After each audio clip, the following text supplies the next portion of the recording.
जे हम यहाँ पर लाइव चर्चा लेकर उपस्थित होते हैं और आज भी यह लाइव चर्चा प्रारंभ हो चुकी है।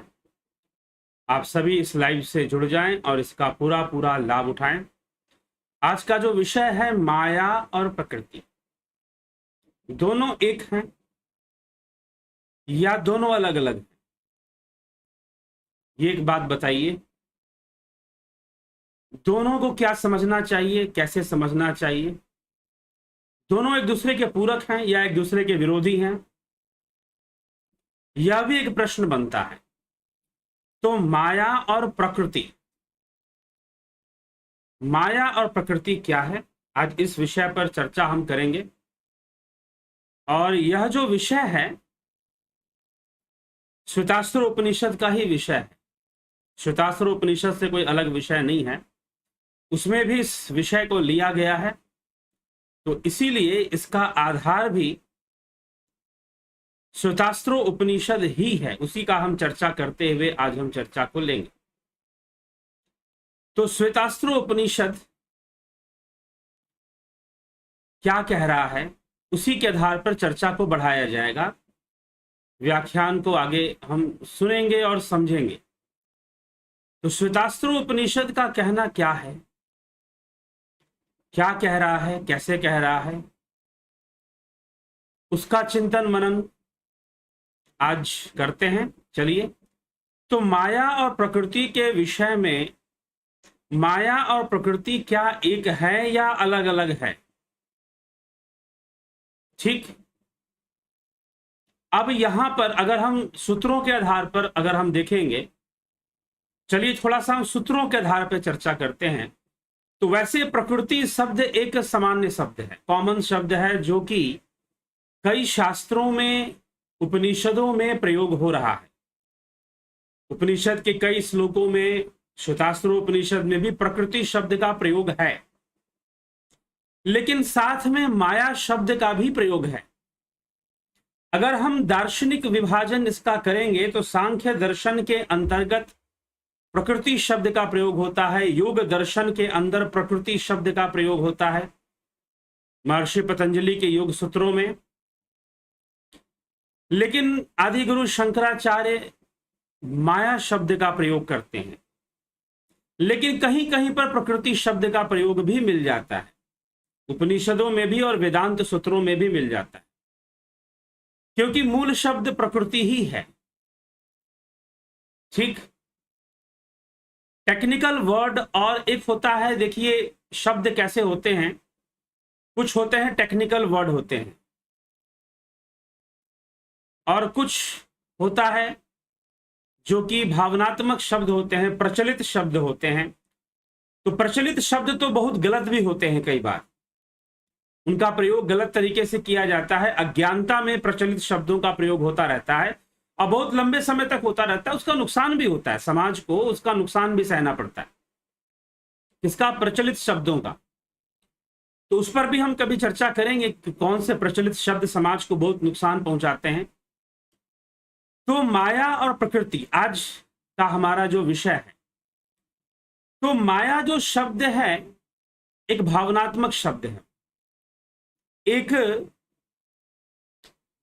प्रकृति की भावना को वो समझाता है, प्रकृति के प्रति एक भाव पैदा करता है।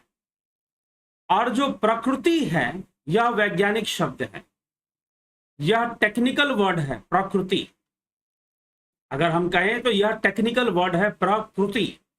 और माया जो है एक भावनात्मक, मतलब उसकी एक भावना, एक एसेंस हमें देता है, एक हमें भावना देता है। जैसे कि होता क्या है कि कई बार हम कुछ बातों को अगर हम कहना चाहें तो उसकी भावना को प्रकट करने के लिए हम उसे एक बार में कह देते हैं, एक बार में हम उसको कह दिया करते हैं। तो कोई एक शब्द हम उसके लिए बना लेते हैं और कह देते हैं कि अंततः तो ये चीज है, अंत में तो यही कहना मानना पड़ेगा कि यह है। तो माया प्रकृति की भावना है, अर्थात माया प्रकृति का एक सार है, माया प्रकृति का एक रूप है। माया क्या है, प्रकृति का ही रूप है, प्रकृति माया है। तो लेकिन प्रकृति क्या है, प्रकृति जो काम करती है उसके कर्म के आधार पर उसका नाम प्रकृति है, क्योंकि कृति शब्द इसमें जुड़ा हुआ है। कृति से क्रिया को समझना चाहिए, क्रियाशीलता, जिसके अंदर क्रियाशीलता है। तो प्रकृति क्रियाशील है और ब्रह्म निष्क्रिय है, पुरुष निष्क्रिय है। अब फिर यहां पर कुछ लोग आ जाएंगे कहने के लिए, अरे सब कुछ तो करने वाला परमात्मा है, उसको निष्क्रिय कैसे कह रहे हैं? नहीं भाई, सब कुछ करने वाला परमात्मा नहीं है। हाँ, प्रकृति को चलाने वाला परमात्मा है, उस दृष्टिकोण से सब कुछ करने वाला परमात्मा है। वह एक खास दृष्टिकोण है जिसमें हम कहते हैं कि प्रकृति, जैसे कि अभी क्या हुआ कि किसी ने मुझसे चर्चा की कि उसकी मर्जी के बिना तो एक पत्ता भी नहीं हिलता। तो मैंने कहा कि किसकी मर्जी के बिना एक पत्ता नहीं हिलता? तो उस परमात्मा की मर्जी के बिना। तो मैंने कहा कि ये परमात्मा का कोई इसमें मर्जी नहीं है पत्ता हिलाने में, पेड़ का पत्ता हिलाने में परमात्मा की कोई मर्जी नहीं है भाई, ये तो प्रकृति का काम है। हवा चलेगी तो पत्ता हिलेगा। This is the work of nature, this is the work of प्रकृति। ठीक है, ये अब देखिए यहीं पर प्रचलित बातों का जो भ्रम है, बहुत सारी टर्मिनोलॉजीज, बहुत सारी कहावतें जो कि आप भगवान के विषय में, ईश्वर के विषय में बोलते रहते हैं, उनका संबंध हमारे धर्म से नहीं है, उनका संबंध सनातन धर्म से नहीं है। जैसे कि ऊपर वाला, जैसे कि उसकी मर्जी के बिना कोई पत्ता नहीं हिलता, क्या है ये सब? हमारे शास्त्रों में कहीं पर भी ऐसी चर्चा नहीं है कि उसकी मर्जी के बिना एक पत्ता नहीं हिलता। अरे भाई, पत्ता हिलाना प्रकृति का काम है, प्रकृति हिलाएगी पत्ता जितना हिलाना है, हवा चलाएगी तो हिलेगी, नहीं हवा चलेगा नहीं हिलेगा। ठीक है, तो ये सब सनातन धर्म का विषय नहीं है कि ऊपर वाला, ये ऊपर वाला वर्ड हमारे शास्त्रों का टॉपिक नहीं है। ये किसी ऊपर वाले की चर्चा किसी उपनिषद, किसी शास्त्र में नहीं की गई है। ठीक, और ये पत्ता हिलाने वाला जो परमात्मा है उसकी चर्चा भी नहीं की गई है। तो यह जो प्रचलन में चल रहा है ना, बहुत सारी चीजें, बड़ा घातक है और बहुत नुकसान कर चुका है, बहुत नुकसान कर चुका है। इसलिए मैं कहता हूं कि आज हिंदू धर्म में ज्यादातर हिंदू जो अपने आप को हिंदू कहते हैं, किसी भगवान या देवता को वो मानते हैं, उनकी मान्यता शास्त्रों के अनुकूल 75% में बोल रहा हूं, हिंदुओं की मान्यता शास्त्रों के अनुकूल नहीं है। यही सबसे बड़ी भयानक चीज है, भयानक स्थिति है।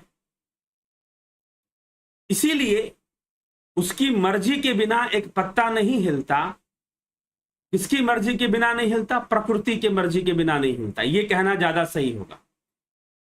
ठीक, भगवान तो ना तो तुम्हारे कर्म का सृजन कर रहे हैं, ना कर्तापन का सृजन कर रहे हैं, ना कर्म फल का सृजन कर रहे हैं। साफ श्रीमद् भगवद गीता में रिपीट कर इस बात को श्री कृष्ण भगवान ने अर्जुन से कहा है। लेकिन जबरदस्ती तुम पता नहीं कौन कौन से प्रवचन सुनते रहते हो, कौन कौन से गुरुओं की सभाओं में बैठते रहते हो और जबरदस्ती की चीजें ले आकर फिर तुम थोपते रहते हो। ठीक, पाप पुण्य की जिम्मेदारी भी प्रकृति की है। तो अब माया ही प्रकृति है, प्रकृति ही माया है, यह कैसे समझा जाए? या दोनों अलग अलग है? शंकर ने जिसको माया कहा और कपिल मुनि ने, पतंजलि ने जिसको प्रकृति कहा, क्या ये दोनों अलग अलग विषय हैं? जी हां, दोनों अलग अलग विषय जरूर हैं, बस दोनों की चर्चा अलग अलग दृष्टिकोण से है। प्रकृति कहने के पीछे एक अलग दृष्टिकोण है, माया कहने के पीछे एक अलग दृष्टिकोण है, लेकिन उद्देश्य एक ही है। उद्देश्य एक ही है। ठीक है, उस एक ही चीज को केंद्र में लेकर, उस एक ही वस्तु को, एक ही विषय को केंद्र में रखकर उसी को प्रकृति कहा जा रहा है, उसी को माया कहा जा रहा है। ये बात सही है, लेकिन माया कहने के पहले पीछे कारण एक अलग है और प्रकृति कहने के पीछे कारण कुछ अलग है। दोनों का कारण अपना अपना कारण है। भोजन करते हो स्वाद के लिए करते हो या पेट भरने के लिए करते हो? ये बताओ। स्वाद के लिए भोजन करते हो या पेट भरने के लिए करते हो? अब यहां पर दो उद्देश्य हो सकते हैं।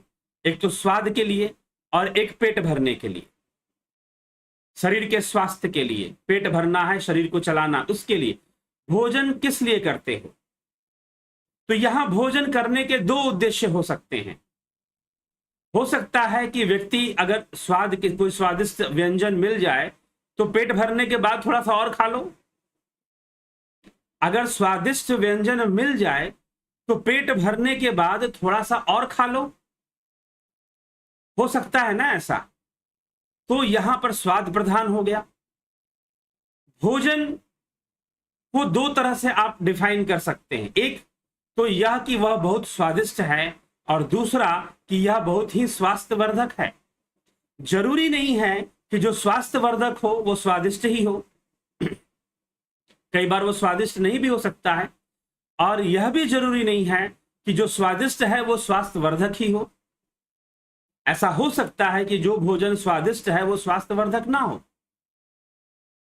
तो विषय एक ही है, भोजन, उसको दो ढंग से बताया जा रहा है, एक स्वास्थ्य के दृष्टिकोण से और एक स्वाद के दृष्टिकोण से। स्वास्थ्य और स्वाद, वैसे ही एक ही प्रकृति है, उसको जब उसे कर्म फल के रूप में देखते हो कि वह कर्म करवाने वाली, फल देने वाली, वह एक ही शक्ति है जो प्रकृति है, जिसे भगवान श्री कृष्ण कहते हैं ना ही कश्चित क्षणमपि जातु तिष्ठत्य कर्म कृत, कि अर्जुन तू क्षण मात्र के लिए भी कर्म का त्याग नहीं कर सकता, क्योंकि प्रकृति के गुणों के वशीभूत हुआ परवश होकर प्रत्येक मनुष्य निरंतर प्रत्येक क्षण कर्म में लगा हुआ है। को किसने कर्म में लगा के रखा हुआ है? प्रकृति ने लगा के रखा हुआ है।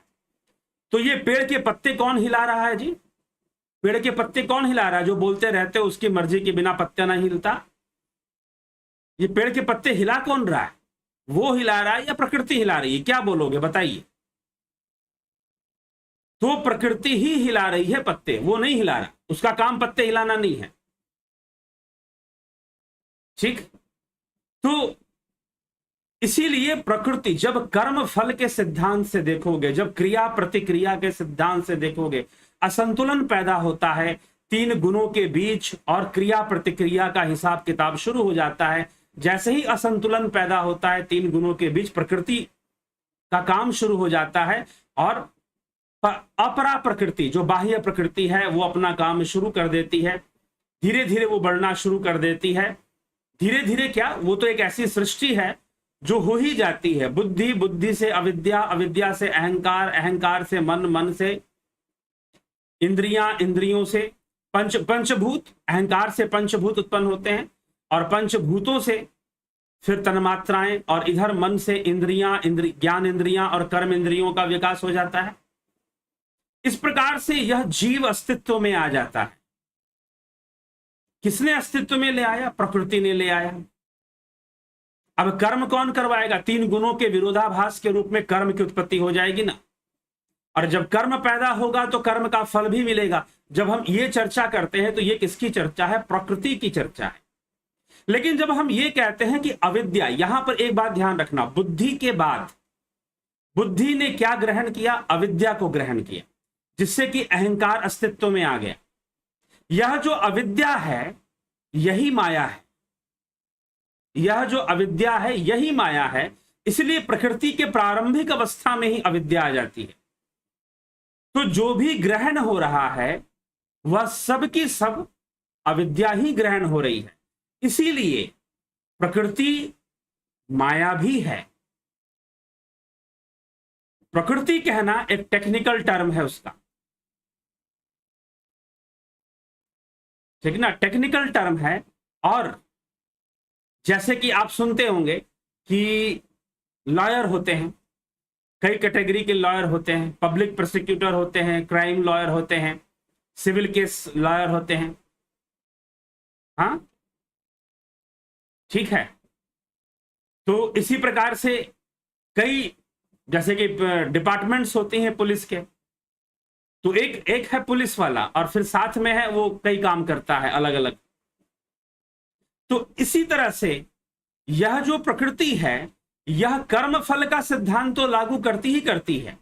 क्रिया और प्रतिक्रिया, एक्शन रिएक्शन, इसका सिद्धांत तो लागू करती ही करती है। यह इसका एक कर्म के आधार पर इसका नाम है प्रकृति और फिर लेकिन यह जो भी लागू कर रही है वह सब मिथ्या है, अर्थात नहीं है, नहीं होते हुए भी भास रहा है। इंद्रिय जगत में इसकी भासना है, इंद्रिय जगत में ही इसकी भासना है। इस कारण से नहीं होते हुए भी अपने होने का, इंद्रिय जगत में इंद्रियों के कारण नहीं होते हुए भी होने का यह एहसास कराती है, और नहीं होते हुए भी होने का एहसास कराती है, अनुभव करा देती है कि यह ऐसा है। ठीक है, नहीं होते हुए भी, इसीलिए यह माया भी कही गई है। प्रकृति को ही इसीलिए माया भी कहते हैं। क्यों? यह उसका भावनात्मक पक्ष है।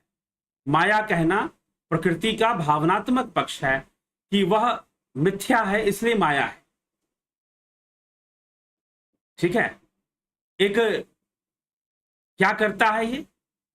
मृग मरीचिका, मच्छिंद्रा, मृग मरीचिका का निर्माण करता है, कर देती है प्रकृति। ठीक, तो इस तरह से ये चीजें हमारे सामने आ जाती हैं। फिर तो जो माया है वही प्रकृति है। यही बातें यहां पर समझाई जा रही हैं। श्वेतास्त्रोपनिषद के अंतर्गत क्या लिखा जा रहा है?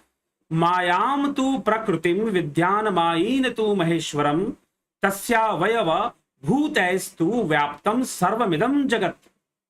माया तो प्रकृति को ही समझना चाहिए।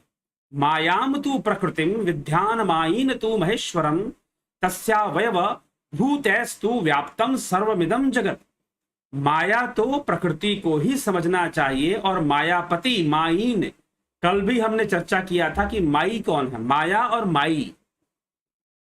माया तो चलो प्रकृति है, तो ये माई कौन है? जो प्रकृति का पति है, जो पुरुष है, जो परमात्मा है, वह माई है। माइन कहा जा रहा है। माई और माइन, माई मतलब जो माया का पति है, माया को चलाने वाला है, प्रकृति को चलाने वाला है, वह मायापति ही परमात्मा है। ठीक, ब्रह्म है। तो माया तो प्रकृति को समझना चाहिए और मायापति महेश्वर को समझना चाहिए। उसी के अंगभूत कारण कार्य समुदाय से यह संपूर्ण जगत व्याप्त हो रहा है। उसी के अंगभूत कारण, कारण वो है, कार्य प्रकृति है। कारण कार्य समुदाय से यह संपूर्ण जगत व्याप्त हो रहा है। तो यहां पर माया और माइन, इन दोनों की चर्चा हो रही है। और माया को ही प्रकृति समझना चाहिए, ऐसा कहा जा रहा है। माया तो प्रकृति को ही समझना चाहिए, मतलब प्रकृति ही माया का प्रसार करती है। तो माया प्रकृति का रूप है, माया प्रकृति का सत्य है। प्रकृति माया का ही प्रसार कर रही है, लेकिन जो प्रसार करने का जो उसका सीक्वेंस है, एक सिस्टम में वो कर रही है, नॉन सिस्टमैटिक नहीं है। प्रकृति के सारे कार्य सिस्टमैटिक हैं, नॉन सिस्टमैटिक नहीं है, रैंडम नहीं है, एक सिस्टम में। तभी तो साइंस कहां से आता है? बताइए, what is science? What is science? Study of natural phenomenon is science. प्राकृतिक सिद्धांतों का अध्ययन करना विज्ञान है, साइंस है। तो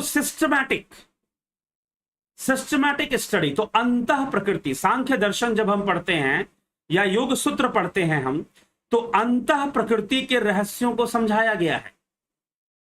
अंतः प्रकृति के रहस्यों को समझाया गया है योग दर्शन में, महर्षि पतंजलि के योग सूत्र में। योग दर्शन कहना एक अलग शब्द हो जाता है, क्योंकि योग सूत्र से योग दर्शन को लिया गया है, योग दर्शन को लिखा जाता है या योग दर्शन को व्यक्त किया जाता है योग सूत्र से। लेकिन पतंजलि का योग सूत्र तो योग शास्त्र है। तो योग सूत्र, महर्षि पतंजलि का योग सूत्र क्या करता है? एक सिस्टम देता है आपको, एक सिस्टमैटिक स्टडी देता है। कौन से प्रकृति का? अंतः प्रकृति का। अब यहां पर दो प्रकार की प्रकृति हो गई, बाह्य प्रकृति और अंतः प्रकृति। बाह्य प्रकृति जो हम इंद्रियों से, अपने मन बुद्धि से जो ग्रहण करते हैं, इंद्रियों के बाहर से, इंद्रियों के द्वारा जो हम ग्रहण करते हैं, वह विषय बाह्य प्रकृति का विषय है। लेकिन जो भी हमने ग्रहण किया, अब वो अंदर चला गया। अंदर गया तो अब वो अंदर जाकर प्रोसेस होता है, और प्रोसेस होता है तो वो हमें आइडियाज देता है, बिलीफ सिस्टम देता है, हमें वृत्तियां देता है, चित्त वृत्तियों का निर्माण करता है। ठीक है, तो ये जो चित्त वृत्तियां बन जाती हैं, इनका जो विज्ञान है ये महर्षि पतंजलि ने योग सूत्र में समझाया है। तो अंतः प्रकृति का जो सिस्टम है, जो सिद्धांत है, बाह्य प्रकृति में बहुत सारे सिद्धांत है, जैसे गुरुत्वाकर्षण का नियम है। ठीक है, बहुत पहले हमारे वेदों में यह नियम लिख दिया गया। यूरोप तो अंधकार युग में था, और कोई वैज्ञानिक न्यूटन हुआ, आइजैक न्यूटन, जिसने कि बताया कि ये गुरुत्वाकर्षण। अरे भाई, इतना तब से तुमको नहीं पता था क्या? क्योंकि वो इसलिए वहां पर नहीं था, क्योंकि अब्राहमिक थॉट के अंदर पृथ्वी को हमेशा फ्लैट माना गया है, गोल नहीं माना गया, फ्लैट माना गया है। तो वो कहते हुए ग्रेविटेशन कुछ होता ही नहीं, वो फिर ग्रेविटेशन में विश्वास नहीं करते थे। वो जवाब देंगे कि अगर पृथ्वी फ्लैट नहीं होगी तो हम गिर जाएंगे। और ये बात मैंने बहुत बड़े पादरी के मुख से, मतलब कि ऐसी बातें निकली हुई हैं कि अगर धरती फ्लैट नहीं होगी हम तो गिर जाएंगे ना फिर। अरे भाई, गिर के जाओगे कहां? पृथ्वी का गुरुत्वाकर्षण खींच के रखेगा। लेकिन गुरुत्वाकर्षण शब्द का प्रयोग हमारे ज्योतिष शास्त्र में और हमारे शास्त्रों में हजारों वर्ष पहले हो चुका है। ठीक है, तो ये हमारे ऋषि मुनियों ने दिया। तो इसीलिए वो प्रकृति को उतना ढंग से अच्छे से नहीं समझ पाते थे, वहां धरती फ्लैट है हमेशा के लिए।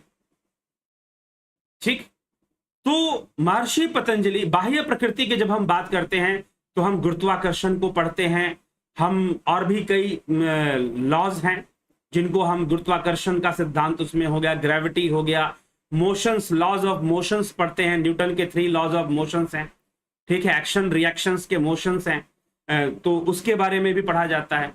कोलिजन के सिद्धांत हैं कि दो चीजें टकराएंगी तो कैसे, क्या रिएक्शन होगा, कैसे फोर्स काम करेगा, force, speed, velocity, momentum, Newton ने ये सारी चीजें दी हैं। तो ये फिजिक्स के अंदर हम ये सारी चीजें पढ़ते हैं। ठीक, तो इनका सिद्धांत और बहुत सारे सिद्धांत प्रकाश के, जैसे ऑप्टिक्स है, ऑप्टिकल साइंस है, तो ऑप्टिकल साइंस में हम प्रकाश के किरणों का सिद्धांत पढ़ते हैं। फिजिक्स के अंदर, केमिस्ट्री के अंदर हम केमिकल्स, रसायनों का सिद्धांत पढ़ते हैं। बायोलॉजी के अंदर हम शरीर के विज्ञान को समझने का, बाहर से ये जितनी भी सिद्धांत निकलकर सामने आते हैं, यह सब बाह्य प्रकृति की चर्चाएं हैं, बाह्य प्रकृति की चर्चाएं हैं। लेकिन जब हम उपनिषद पढ़ते हैं, जब हम महर्षि पतंजलि का योग सूत्र पढ़ते हैं, तो हम अंतः प्रकृति के सिद्धांतों को समझने का प्रयास करते हैं।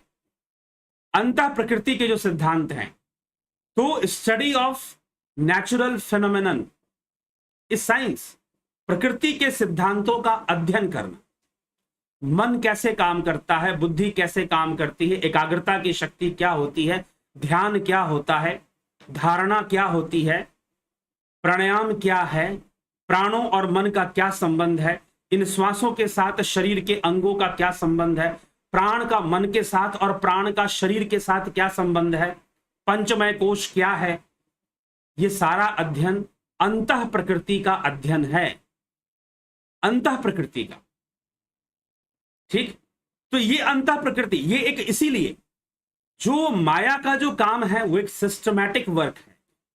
ऐसा नहीं कि रैंडमली वो कुछ भी क्रिएट कर रही है, ऐसा नहीं है। हाँ, ये हो सकता है कि हमारा ज्ञान कम है तो हमें कोई चीज ऐसी लगे, भाई ये तो घटना ऐसी घट गई, हो जाता है जीवन में कई बार। अरे अचानक से घटना कैसे घट गई, अचानक से ये चमत्कार कैसे हो गया, अचानक से किसी की मृत्यु कैसे हो गई, बहुत सारी बातें हमारे सामने आ जाती हैं। तो नेचर को, प्रकृति को समझना। और रही बात, जब आप गुरुओं के दरबार में चले जाओगे तो सारी बातें खत्म हो जाएगी, भाई गुरु जी करेंगे ना, जो करेंगे गुरु जी करके दिखा देंगे, उनके वश में तो सब कुछ हो ही गया है। कुछ दिनों तक हमें लगता रहेगा कि गुरु जी सब कुछ करके दिखा देंगे, दिखा देंगे, दिखा देंगे, फिर समय बीतेगा, पता चलेगा भाई कहानी कुछ और ही चल रही थी। गुरु वही है जो आपको यह विज्ञान समझाए, ना कि चमत्कार के भरोसे आपको कुएं का मेंढक बना के रखे। गुरु वो है जो आपको सच्चा विज्ञान समझा दे कि भाई ये साइंस है, ऐसे चलना पड़ता है, मन की गतिविधियां ऐसे होती हैं, बुद्धि ऐसे काम करती है, कर्म संस्कार ऐसे हमारे ऊपर हावी रहते हैं, जो उसका विज्ञान साइंस हमें समझा दे, ना कि चमत्कारों का भरोसा देकर हमें कुएं का मेंढक बना के रखे। ऐसे गुरुओं से बच लो, ठीक है। तो जिज्ञासुओं, हमें ये विचार करना होगा, ये समझना होगा, नहीं तो हम ना शास्त्रों को समझेंगे ना ज्ञान को समझ पाएंगे कि क्या चीज है। तो अंतः प्रकृति का विज्ञान हमारे शास्त्र हमें देते हैं। योग सूत्र उपनिषद में कई ऐसे वाक्य हैं, अभी पंचकोश के ऊपर, जैसे कि तैत्तरीय उपनिषद में पूरी व्याख्या मिलती है, पंचकोशों को समझाया गया है। योग सूत्र में विचारों, मन को, ध्यान को, एकाग्रता को, चित्त को बहुत अच्छे से समझाया गया है, चित्त के लय को बताया गया है, सिद्धियों के विज्ञान, मन की शक्तियों का विज्ञान दिया गया है, ठीक है। तो ये सारी चीजें हमें अपने शास्त्रों से मिलती हैं, प्रकृति के रहस्यों को समझाने के लिए बताई गई है चीजें, ठीक है। लेकिन प्रकृति जो प्रसार करती है वो सब माया है। माया है मतलब कि वह ना होते हुए भी अपने होने का भास कराता रहता है, इसीलिए वो माया है। इसीलिए यहां पर उपनिषद, श्वेतास्त्र उपनिषद में कहा जा रहा है कि मायाम तू प्रकृति विद्यान मायीन तू महेश्वरम तस्यावयव भूतैस्तु व्याप्तम सर्वमिदं जगत। माया तो प्रकृति को ही समझना चाहिए, और मायापति अर्थात जो माइन है, महेश्वर को, महेश्वरम, माइन महेश्वरम, महेश्वर को समझना चाहिए। उसी के अंगभूत कारण कार्य समुदाय से यह संपूर्ण जगत व्याप्त है। उसी से वह कारण है, अपना सकाश देता है और प्रकृति सारे कार्य करती है, सारी सृष्टि करती है, सारे सिद्धांतों को लागू करती है। लेकिन वो जो भी कार्य कर रही है, ध्यान रखिएगा, एक बात मैं फिर से रिपीट करके कह रहा हूं, प्रकृति जो भी कार्य कर रही है, माया जो भी कर रही है, वह रैंडमली नहीं है, वह रैंडम नहीं, अपने आप कुछ भी नहीं हो रहा है, एक सिस्टम है, एक फिक्स पैटर्न में चीजें हो रही हैं, ध्यान रखिएगा, ठीक है। लेकिन मनुष्य माया के रूप में, माया के मिथ्या जगत में इतना उलझ जाता है कि वह उस सिद्धांत को, उस विज्ञान को कभी समझ नहीं पाता और उलझा रहता है। और जिसे विज्ञान समझ में आ गया वह तो मुक्त हो जाता है, वह तो मुक्त होने की फिर रास्ते पर आ जाता है। इसीलिए कल भी मैंने कहा था, भागना बंद करो, किसी भी विषय को समझो, ठीक है। जैसे भोजन का विषय है, कितना भोजन करना चाहिए, कैसा भोजन करना चाहिए, शरीर स्वस्थ रहे, हम स्वस्थ रहें, अच्छे रहें और सदकर्मों को हम कर पाएं, तो हमें उसके विज्ञान को समझना पड़ेगा। इसलिए प्रत्येक विषय को, विचारों का विज्ञान है, मन का विज्ञान है, कामनाओं का विज्ञान है, कैसे मन काम करता है, कैसे चीजें कार्य कर रही हैं, उसको समझना बहुत जरूरी है। नहीं समझेंगे तो फिर कैसे होगा। अरे भैया, आग में हाथ डालोगे जल जाएगा, क्या कभी जला है? ठीक है, अब तुमको बता दिया गया आग को देखो ही मत, आग को देखो ही मत। तुम्हें आग की पहचान ही नहीं, पता नहीं अग्नि कौन सा रूप धारण करके आ जाए, और जब आ जाएगी तुम्हें पता भी नहीं चलेगा और तुम्हें जला के भस्म भी कर देगी। तो ये हमें थोड़ा सा एक सोच, अपनी सोच को सही करना होगा, थोड़ा सा ब्रॉड माइंडेड बनना होगा। आजकल तो ब्रॉड माइंडेड बनने का अर्थ कुछ और ही लोग निकाल लेते हैं। विज्ञान पर ध्यान देना होगा। विज्ञान क्या है? विज्ञान प्रकृति के सिद्धांतों को समझना ही विज्ञान है। बाह्य विज्ञान में फिजिक्स, केमिस्ट्री पढ़ लेते हैं हम, रसायन शास्त्र पढ़ लेते हैं, भौतिक शास्त्र पढ़ लेते हैं, लेकिन अंतः प्रकृति को जानने के लिए उपनिषद पढ़ना चाहिए। अंतः प्रकृति को समझने के लिए योग सूत्र का अध्ययन करना चाहिए, और किसी जानकार व्यक्ति से मात्र अध्ययन ही नहीं, अभ्यास करना चाहिए। क्योंकि बहुत सारी बातें तभी समझ में आएंगी जब आप अभ्यास करेंगे। ध्यान योग का अभ्यास करेंगे, राजयोग का अभ्यास करेंगे, जो महर्षि पतंजलि ने लिखा है। तो अब सिर्फ पतंजलि ने लिखा है, उपनिषद में यह लिखा है, ये कहने का मतलब समय नहीं है। अब वो समय है कि एक एक श्लोक पर जाओ, एक एक सूत्र पर जाओ और जानो कि वास्तव में क्या है, क्योंकि उनके नाम पर दुष्प्रचार हो रहा है, पतंजलि के नाम पर पता नहीं क्या क्या हो रहा है? योग शब्द तो एक ब्रांडिंग टर्म बन चुका है। ब्रांडिंग करने के लिए लोग जो है योग है, ये योगा, वैदिक, टूथपेस्ट, तो पता नहीं क्या क्या चीजें निकालते रहते हैं। किसी के आगे वैदिक जोड़ दिया, किसी के बाद में योगा जोड़ दिया। बिजनेस चल रहा है, चलो ठीक है बिजनेस करो, लेकिन चीज तो ओरिजिनल दो। योगा के नाम पे कुछ भी करवा कर तुम उसको योगा बोल दोगे क्या? कुछ भी करवाओगे तो वो योग नहीं हो जाएगा ना भाई। तो इसीलिए वास्तविक योग जो महर्षि पतंजलि ने सिखाया है, बताया है, वो तो दो कम से कम, बताओ तो कम से कम। तुम वो भी नहीं बताओगे और कहीं भी कुछ भी योग कर दो, योगा जोड़ दोगे, वेदास जोड़ दोगे, कहीं कोई श्लोक जोड़ दोगे। ये जितने इंश्योरेंस कंपनी वाले हैं वो लिख देंगे योग क्षेमम वहाम्यहम्। हाँ, अब भैया इंश्योरेंस कंपनी का योग क्षेमम वहाम्यहम् से क्या लेना देना?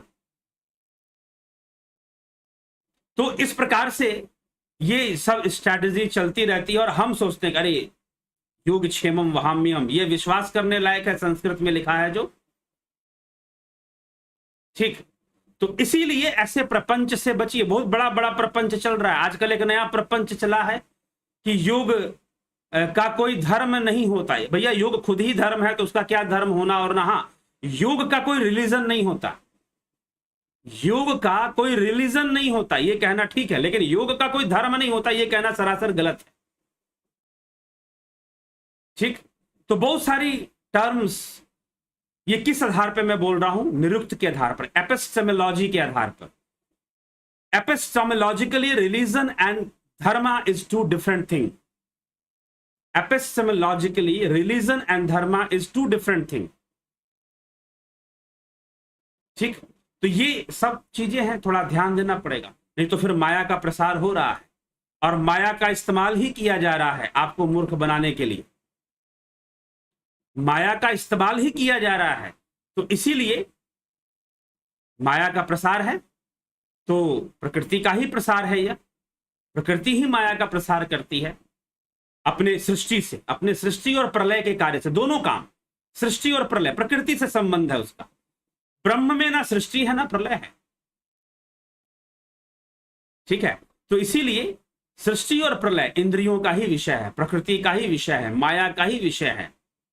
हमेशा ही हो रहा है, हमेशा ही चल रहा है सृष्टि प्रलय, ठीक। तो माया तो प्रकृति को ही जानना चाहिए, जो कि कार्य कारण रूप में महेश्वर ही कारण है, माइन ही कारण है। माइन मतलब परमात्मा के लिए कहा जा रहा है, माई जो मायापति है वो माइन है, वही कारण है और प्रकृति स्वयं कार्य है, ऐसे समझना चाहिए। और इस बात को समझाते हुए फिर कहते हैं यो योनिम योनि मधि तिष्ठत्येको यस्मिन् निदम सचवी चैति सर्वम तमीशानम वरदम देवमिड्यम निचाय में माम शांति मत्य यंतमेति। जो अकेला ही योनिम अधितिष्ठति, प्रत्येक योनि का अधिष्ठाता हो रहा है, जिसमें यह समस्त जगत प्रलय काल में विलीन होता है। देखिए सुनिए, फिर से यहां पर एक विषय आ गया, प्रलय का। विनाश होना, प्रलय होना अलग अलग चीजें हैं, ध्यान रखिएगा। प्रलय का मतलब विनाश नहीं होता, नहीं होता, नहीं होता, और विनाश का मतलब प्रलय नहीं होता,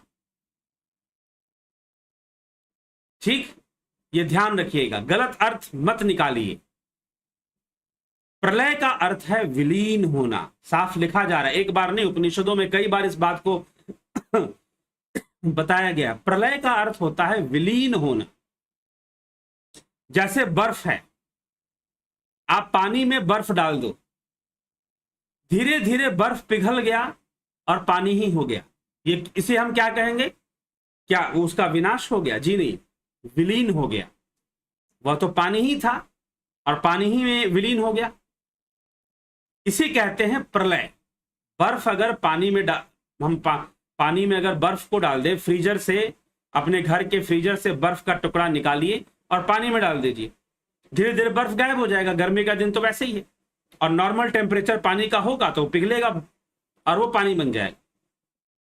तो ये क्या है, विलीन हो गया, उसका विनाश नहीं हुआ। तो अपने मूल तत्व में विलीन हो जाना, यह प्रलय है। और विनाश मतलब डिस्ट्रक्शन, डिस्ट्रॉय होना, स्वरूप का परिवर्तन हो जाना। ठीक है, तो विनाश का कॉन्सेप्ट अलग है, प्रलय का कॉन्सेप्ट अलग है, एक मत समझिए कभी भी।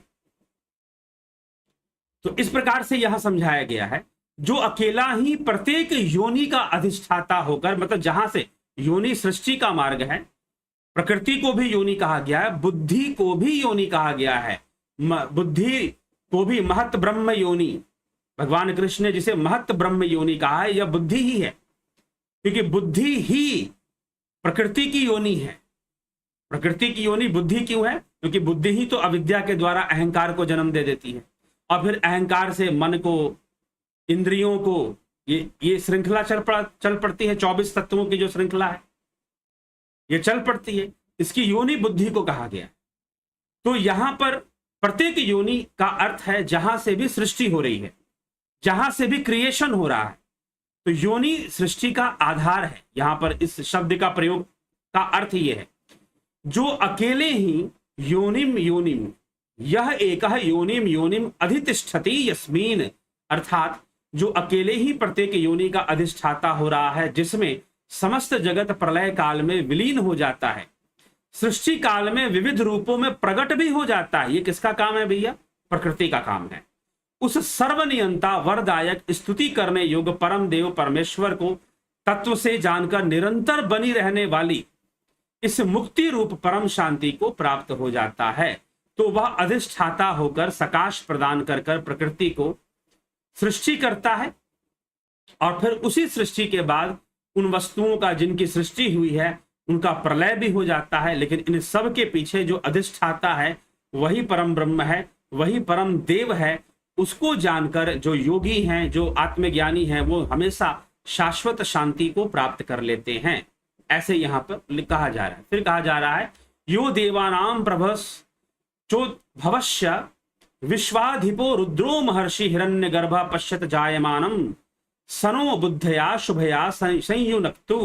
अर्थात जो रुद्रदेव हैं, इंद्र आदि देवताओं को भी जो उत्पन्न करने वाले हैं और बढ़ाने वाले हैं, तथा सबका अधिपति जो महान ज्ञानी है, सर्वज्ञ है, उत्पन्न हुए हिरण्यगर्भ को देखा था, वह परम देव परमेश्वर हम लोगों को शुभ बुद्धि से संयुक्त करें। कि उसी परमेश्वर ने हिरण्यगर्भ की भी रचना की थी। कैसे की थी? प्रकृति से ही की थी। तो यह जो रुद्रदेव हैं, इंद्र आदि देवताओं को भी उत्पन्न करने वाले, बढ़ाने वाले, रुद्र मतलब सृष्टि और जो प्रलय का, जो सृष्टि भी करता है प्रलय भी करता है, सृष्टि प्रलय करने के कारण उस ब्रह्म को रुद्र माना गया। तो वह जो है हिरण्यगर्भ को जिसने देखा है, जाना है, वही ब्रह्म, वही परमात्मा को जो जान जाता है, जिस पुरुष के लिए, जिस ज्ञानी व्यक्ति के लिए जो शुभ बुद्धि, वही है जो जीवों को परम कल्याण रूप परमात्मा की ओर लगाए। ठीक, वो दूसरों को भी इस बात का ज्ञान देता है, और जो ब्रह्मा का लोक है उसका भी ज्ञान उसे हो जाता है। तो इस प्रकार से दो बातें यहां पर कही जा रही है। एक, ईश्वर के द्वारा हिरण्यगर्भ की सृष्टि, परमात्मा और प्रकृति के माध्यम से जो हिरण्यगर्भ की सृष्टि मानी गई है वह तथ्य है। और दूसरा तथ्य है कि जो ज्ञानी पुरुष हैं, जो जानने वाले हैं, वो हिरण्यगर्भ को भी जानने वाले हैं और उस परमात्मा को भी जानने वाले हैं। वो दूसरों को प्रेरणा देकर भी उस मार्ग में उन्हें लगाना चाहिए। मतलब कि दूसरों को प्रेरित कर कर आप उन्हें ज्ञान के मार्ग पर लगाइए। यो देवानामाधिपो यस्मिन लोका अधिश्रिता य इशे अस्य द्विपदश्चतुष्पदः कस्मै देवाय हविषा विधेम। जो समस्त देवों का अधिपति है, जिसमें समस्त लोग सब प्रकार से आश्रित हैं, जो इस 2 पैर वाले, 4 पैर वाले समस्त जीव समुदाय का शासन करता है, आनंद स्वरूप परम देव परमेश्वर की हविष्य अर्थात श्रद्धा पूर्वक, भक्ति पूर्वक भेंट समर्पण करके पूजा भी करें, अर्थात विधेम, विधि करें, हविषा से भी उसका विधि करें, भावनात्मक क्रिया के द्वारा भी उसका स्मरण करते हुए उस भावना का वृद्धि करें, क्योंकि सर्वप्रथम भावना के द्वारा ही वृद्धि संभव है। इसीलिए संपूर्ण देवी देवताओं की जब हम पूजा करते हैं या हम आहुति देते हैं, यज्ञ हवन करते हैं या पूजा करते हैं, तो एक बार उस सर्वव्यापी ब्रह्म का भी स्मरण करें। निश्चय ही वो भावनात्मक है। इस समय जब तक ध्यान नहीं होगा, ध्यान योग नहीं होगा, तब तक हम उसके वास्तविक रूप को तो नहीं जान सकते। लेकिन प्रेरणा के लिए यहां पर कहा जा रहा है कि उसकी हविषा भी जरूर हम करें, उसका हवन भी करें, उसकी पूजा भी हम करें। ठीक है, ये भी कहा जा रहा है। चलिए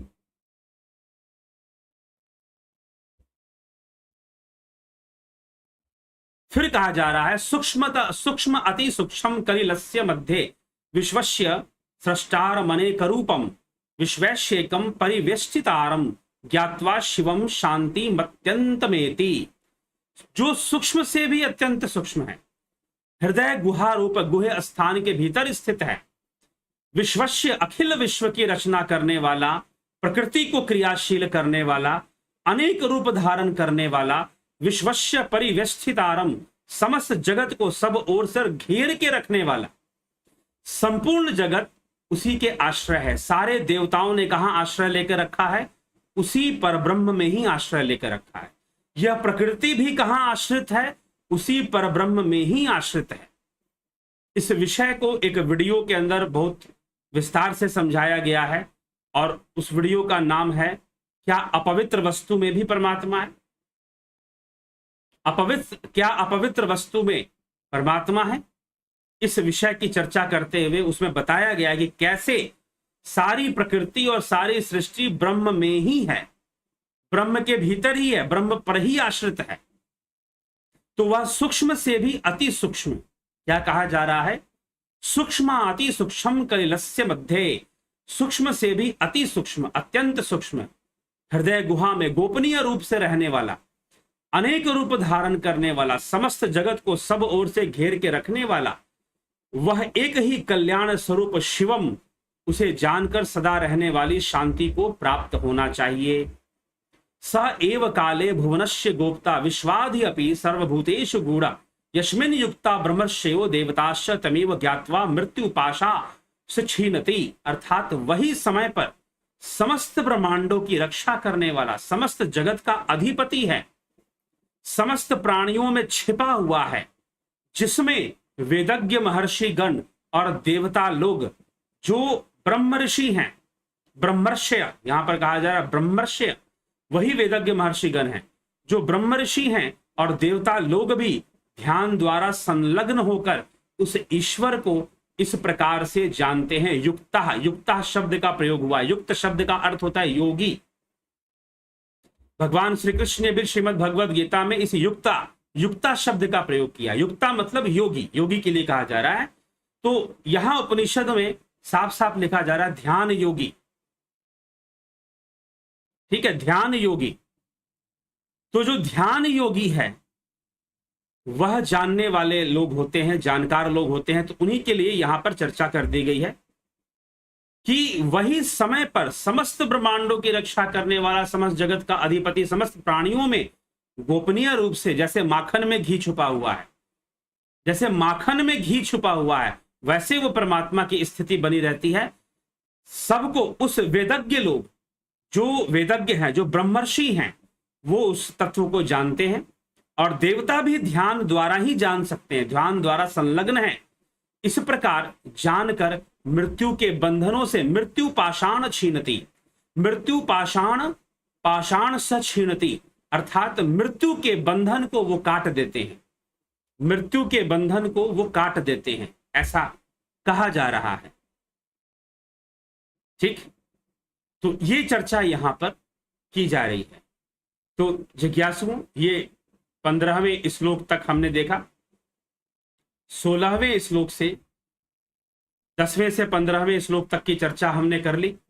16वें श्लोक से कल हम चर्चा करेंगे, वो और महत्वपूर्ण विषय है, वो और अलग विषय है। थोड़ा सा विषय का परिवर्तन हो रहा है। यहां माया प्रकृति के ऊपर तो एक ही श्लोक और उसके बाद मायिन को समझाया गया है। माइन को समझाते हुए सृष्टि प्रलय की बातें, रुद्र की बात, शिव की बात, और फिर अंत में फिर से यहां पर 15वें श्लोक में योग की बात कर दी गई, ध्यान योग की बात कर गई। चाहे देवता हो चाहे मनुष्य हो, वो ध्यान योग के द्वारा ही उस मूल तत्व तक पहुंचेंगे। जैसे कि दूध के अंदर घी है, तो एक विशेष मंथन के द्वारा, विशेष युक्ति के द्वारा हम घी तक पहुंच पाते।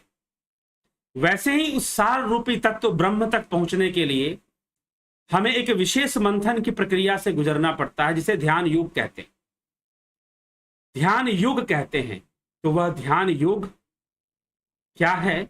उसे ध्यान योग को ही करना है। अगर वो करेंगे तो सही जगह पहुंचेंगे, नहीं तो फिर कहीं और पहुंच जाएंगे। ठीक है, चलिए, तो ध्यान योग ही करना है। उपनिषद बार बार ध्यान योग की ओर हमें आकृष्ट करते हैं, लिख लिख कर, बता बता कर। तो चलिए ठीक है, आगे बढ़ते हैं और आपके विषय को लेते हैं। कौन क्या कह रहा है इस विषय पर चर्चा करते हैं। तो दयानंद नंद जी, ओम तत्सत गुरु जी, क्या ध्यान से दिव्य शक्ति प्राप्त कर सकते हैं? और वह ध्यान का मूल उद्देश्य देखिए कैवल्य की प्राप्ति है। ब्रह्म को जानने के लिए, यहाँ पर मूल कारण तत्व को जानने के लिए हमें ध्यान योग करना चाहिए, यही बताया गया है। परंतु ध्यान योग से हमारे अंदर शक्तियों का विकास होता है, ये एक अलग बात है। जरूर हम दिव्य शक्ति प्राप्त कर सकते हैं। अब दिव्य शक्ति के बारे में आपकी समझ कैसी है, ये जानना जरूरी है। क्या समझते हैं दिव्य शक्ति? अभी मुझे एक व्यक्ति मिले जिन्होंने ये कहा कि मैंने 8 सिद्धियों को प्राप्त कर लिया, मुझे 8 सिद्धियां मिली। मैंने पूछा कैसे मिली आपको? तो वो बताने लगे कि पहले एक सिद्धि आई कहां से आई भाई? तो उन्होंने कहा कि आई स्त्री के रूप में आई, नारी के रूप में एक सिद्धि आई, और उसने कहा कि मैं अणिमा हूं, ठीक है, मैं तुझे प्राप्त हो रही हूं, मैं तेरे अंदर समा रही हूं। मैंने कहा कि चलो जी ठीक है। फिर उसके बाद अणिमा आई, लघिमा आई, गरिमा आई, ठीक, पर काया प्रवेश की सिद्धि आई, अंतर्धान होने की सिद्धि आई। सारी सिद्धियां स्त्री के रूप में, देवी के रूप में मेरे सामने प्रकट होती, मेरे अंदर समा जाती, प्रकट होती, मेरे अंदर समा जाती। क्या आप दिव्य शक्ति को का रूप ऐसा समझते हैं? महर्षि पतंजलि ने तो ऐसा कुछ नहीं लिखा। अष्ट सिद्धि की पूरी चर्चा मिलती है। महर्षि पतंजलि ने तो ऐसा कोई रूप, सिद्धि का मतलब क्या है भाई? सिद्धि का मतलब है परिपक्वता, मैच्योरिटी। सिद्धि का अर्थ है परिपक्वता, सीधी सी बात। अब देखो आप, एक नेत्रहीन जो रविंद्र जैन, कोई जो रामायण के जिन्होंने चौपाइयां और भजन गाए थे, संभवतः उनका नाम सही बोल रहा हूं, रविंद्र जैन ही उनका नाम था। नेत्रहीन थे वो, लेकिन बहुत अच्छे हारमोनियम प्लेयर, और एक नहीं कई हैं जो देखते नहीं है लेकिन हारमोनियम बजाते हैं। क्या है? सिद्धि है, बिना देखे बजाते हैं। कान तो काम कर रहे हैं ना, अंगुलियां काम कर रही, यहां दबाने से ये सुर निकलेगा, उनको पता है। अब अंगुली चलाते चलाते चलाते चलाते अब अंगुलियां जो है अपने आप भागती है, इधर से उधर, इधर से उधर। हमको देखने में लगता है भाई ये कैसे करता है, ये तो सिद्धि हो गई। सिद्धि का मतलब है मैच्योरिटी, परिपक्वता।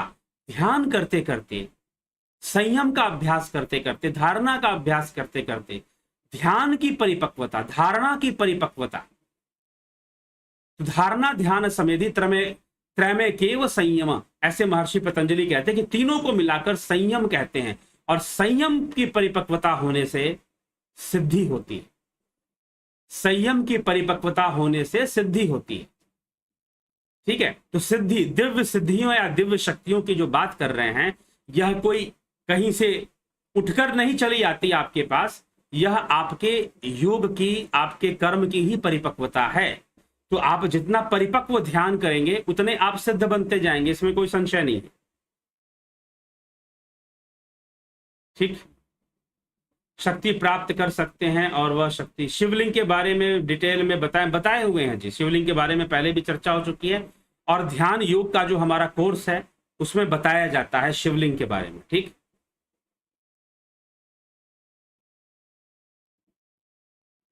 जलाराम रायका जी, जगत नारायण जी, उदय शंकर, अंजू श्रीवास्तव जी, जय श्री कृष्ण। हम आपके पास रहकर ध्यान योग सीखना चाहते हैं, प्रतीक्षा कीजिए, समय आएगा।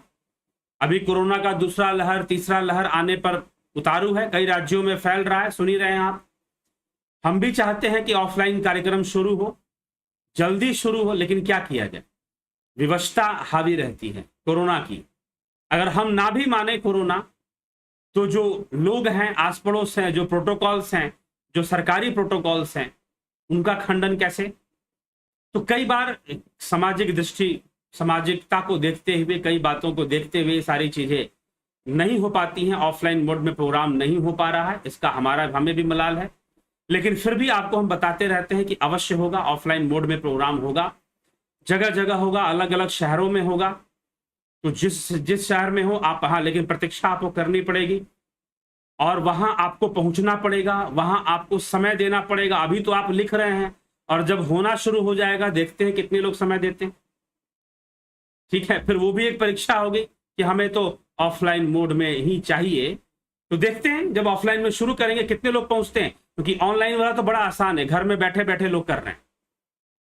एक फायदा ये है इसमें, अपने समय से कर रहे हैं, कोई बंधन भी नहीं है। ठीक, तो ऑफलाइन मोड में भी ऐसे ही चलेगा, लेकिन आपको प्रतीक्षा करनी पड़ेगी। जगत नारायण जी, अंजू श्रीवास्तव, उदय शंकर जी, विक्रम सिंह जी, विश्व यात्री जी, ओम नमः शिवाय, ब्रह्मपाल कुमार जी, एस के मिनहास जी, स्मृति रस्तोगी जी, व्हाइट फॉक्स, क्या सांख्य की प्रकृति और वेदांत की माया, चर्चा तो हो गया। रंजीत सिंह जी, स्मिता सावंत जी, योगेंद्र पंडित जी, ज्योति दत्ता जी, भीम सिंह जी, माधुरी कोले, रूपलाल विश्वकर्मा, ज्योति दत्ता, ओम नमः शिवाय, उषा श्रीवास्तव, राजू पाल, रंजीत सिंह। गुरु जी, दुर्गा सप्तशती में माँ भगवती कहती है कि सारा जगत सूर्य, चंद्रमा, खंड, ब्रह्मांड मैंने बनाए हैं, मैं तुम सबके अलग अगल बगल हूं। तो ये माया माँ भगवती कौन है? प्रकृति बोल रही है। हाँ, वही बोल रही है जी। राम निवास मीना, जय श्री कृष्ण। राम प्रकाश विधाते, रचना जी, रमेश जोगिया जी, मैं उपस्थित हूँ इस विषय को समझने के लिए। मेरे विचार से माया और प्रकृति को जानने और समझने से ही योग साधना का अभ्यास करना चाहिए। धन्यवाद। ठीक है, पिंटू वासवा जी, जीवच मंडल जी, जीवच मंडल, टी.आर. राठिया, भूप सिंह खीचर, दादा खचर जी, गणेश पवार जी, बिमला शाह जी, कन्हई कुमार जी, अर्जन चौहान जी, कुलदीप सिंह जी, नरेंद्र कुमार जी, हम ज्योति दत्ता जी, हम अपने ही भावों में, माया में वशीभूत होकर अपने ही हाथों से कैद हो जाते हैं। बिना ध्यान के कारण बाहर जो देखता हूं उसको ही सही मान लेता हूं। जी हाँ, यह सब है, अन्यथा वह जो हमारे भीतर है सदा सदैव ही स्वतंत्र है। बलवंत सिंह गोहिल, संजय कंबाड़, इंद्रजी, MP जी, इंद्रजीत, रमेश चोपड़ा, जय श्री गुरुदेव, जय श्री राम। मनोरंजन फोगाट, RWT माइक्रो, अरे भाई 104 लोग देख रहे हो तो लाइक कर दिया करो यार। ठीक है, कुछ नहीं जाता, कुछ सीखने को मिलता है, जरूर अवश्य। श्रुति चैनल जी, सुबोध रैम्बो, गुरु जी प्रणाम। अवनी भट्टाचार्य, जलाराम रायका, रवि यादव, मेरी कृपया से ये जानने की इच्छा है, क्या ब्रह्मा और पुरुष भिन्न भिन्न है? ब्रह्म और पुरुष एक हैं। ब्रह्मा नहीं, ब्रह्मा तो देवता हो गए, लेकिन ब्रह्म और पुरुष। मैं इस शरीर में कौन? क्या वो मन है, बुद्धि है, पुरुष है? वो आत्मा ही है। Banvir Girwar, I am following your lecture in Shvetashtra Upanishad. While you are explaining the verse you quoted 4:10, there is a word avyav. What is the exact meaning in the context? Avyav 4:10, ठीक है, माया की ही चर्चा यहाँ पर हुई है 4:10 में। फिर से उसको बता देते हैं, उसकी चर्चा हो चुकी है। तो कहा जा रहा है कि माया क्या है? मायाम तो प्रकृतिम तस्य अवयव भूतस्तु, कि अंगभूत जो कारण कार्य समुदाय है, भूत और कारण की चर्चा यहां पर है। तो यहां पर ये जो सारा प्रकरण है माया के नाम से वर्णन हुआ है, यह तो भगवान की शक्ति रूपा प्रकृति ही है। उस माया नाम से कहे जाने वाली जो शक्ति रूपा है प्रकृति का अधिपति परब्रह्म परमात्मा महेश्वर को यहां बताया जा रहा है। तो अवयव है वो। क्यों यहां पर ऐसे कहने का तात्पर्य है, कार्य और कारण सिद्धांत के रूप में उसे समझाया गया कि अंगभूत कारण कार्य सिद्धांत, ये दो अंग हैं, कार्य और कारण। कारण रूप में स्वयं ब्रह्म है, कार्य समुदाय के रूप में स्वयं यह प्रकृति है। ठीक, तो अंग भूतय अवयव भूतय इदम सर्वम जगत व्याप्तम। तो इन सब से, इस कार्य और कारण से संपूर्ण जगत व्याप्त है। जो जगत इंद्रिय जगत है इस कार्य और कारण से व्याप्त है। संपूर्ण जगत कार्य और कारण से व्याप्त है। ठीक है, यह चर्चा यहां पर की जा रही है।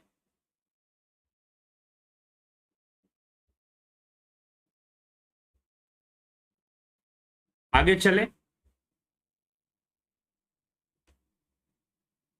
अपने ही भावों में, जी हां हो गया।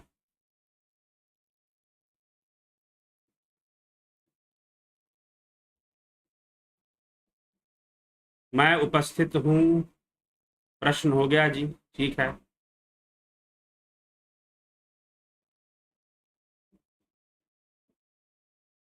आगे देख लें। विलास चौधरी जी, बिल्कुल सही बात। सुकुमार क्या कह रहे हैं?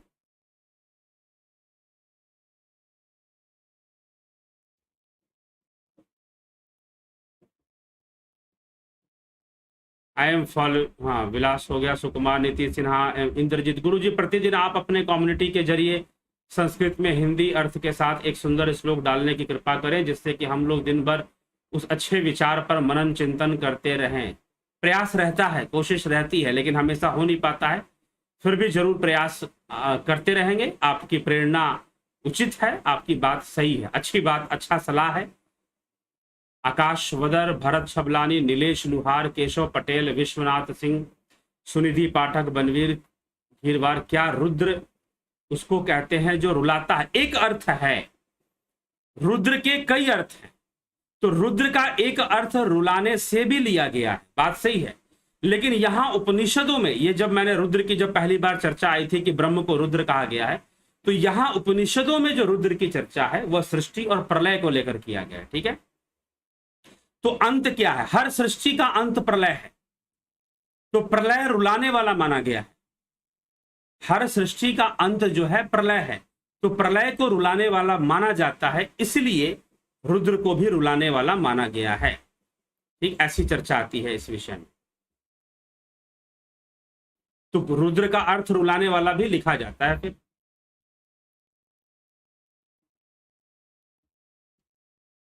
रजनीश बर्फानी,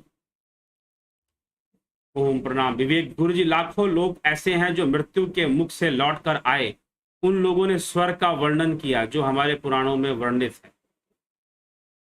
हाँ, और रही बात स्वर्ग का वर्णन करने के लिए लाखों लोग मृत्यु से लौटकर आने की बात भी नहीं है कि वो स्वर्ग का वर्णन करे। स्वर्ग कोई ऐसा विषय नहीं है। योगी अपने ध्यान योग की शक्ति से, योगी अपने ध्यान योग की शक्ति से ही हिरण्यगर्भ लोक को देख सकते हैं, जान सकते हैं। नरक स्वर्ग की स्थिति को देख और जान सकते हैं। स्वर्ग कोई पुण्य कर्मों का फल स्वर्ग है, सीधी सी बात। तो उसमें ज्यादातर कई बार देवताओं की योनियों में वो चले जाते हैं, जिसको हम स्वर्ग कह देते हैं।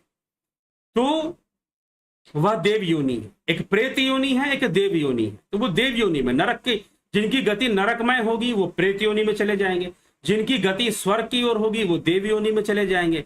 इसके लिए मरना भी जरूरी नहीं है कि आप मरेंगे तभी जानेंगे इन चीजों को।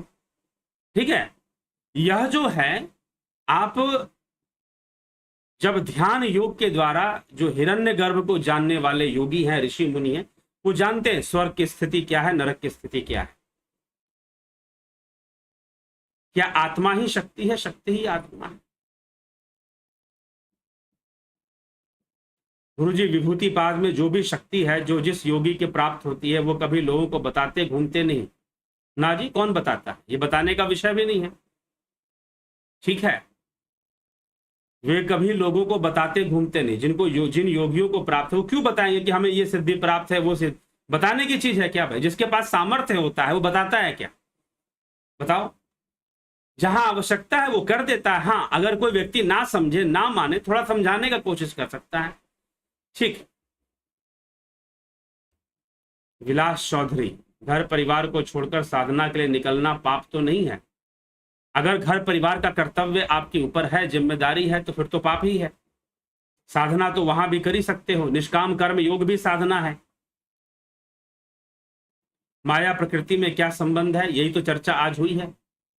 प्रकृति का रूप ही माया है, इसलिए माया को प्रकृति ही समझना चाहिए। माया को तो प्रकृति ही समझना चाहिए, यही तो चर्चा। तो गुरु जी मेरे सवाल का भी जवाब दीजिए। श्री राम कितने वर्ष पहले हुए थे? यह तो हमारी चर्चा का विषय ही नहीं है कि श्री राम कितने वर्ष पहले हुए थे। निश्चय ही हजारों वर्ष पहले हुए थे, कम से कम 10,000 11,000 वर्ष पहले। ठीक, इतना तो जरूर है।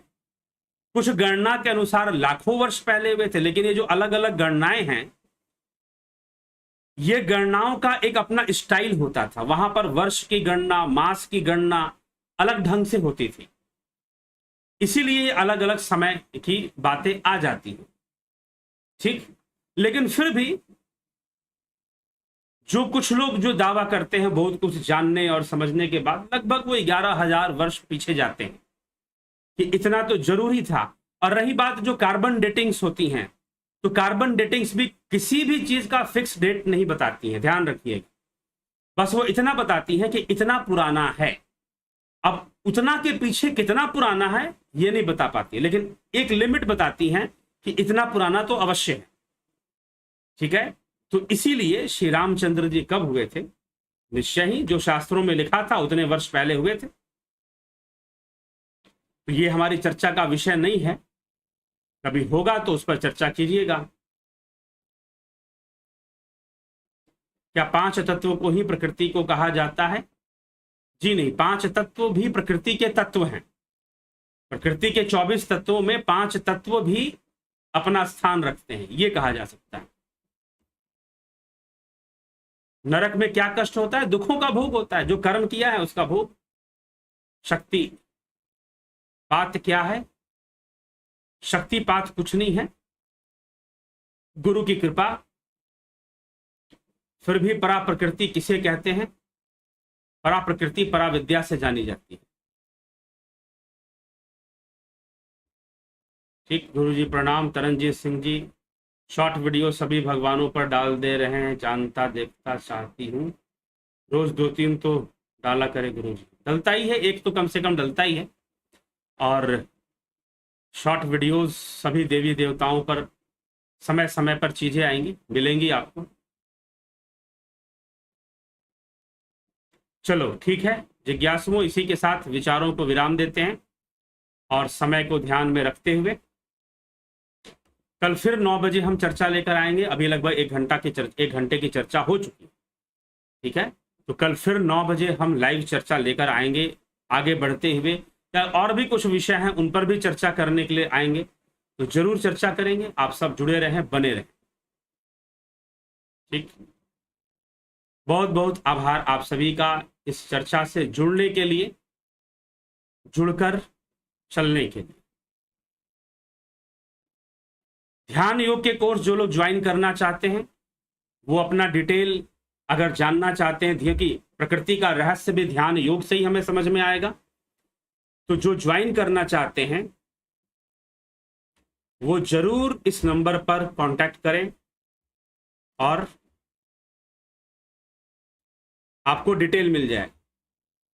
डिटेल क्या है आपको मिल जाएगा। ध्यान योग के लिए आप इस नंबर पर व्हाट्सएप मैसेज कर दीजिए या फिर टेलीग्राम कर दीजिए, और ध्यान योग का डिटेल लेकर ध्यान योग का कोर्स ज्वाइन कर लें। 11 तारीख से शुरू होने वाला है, कुछ लोग ज्वाइन कर रहे हैं, आप भी ज्वाइन कर इसका लाभ जरूर उठाइए। चलिए इसी के साथ विश्राम देते हैं, कल फिर मिलेंगे और चर्चा को आगे बढ़ाएंगे। बहुत बहुत आभार आप सभी का।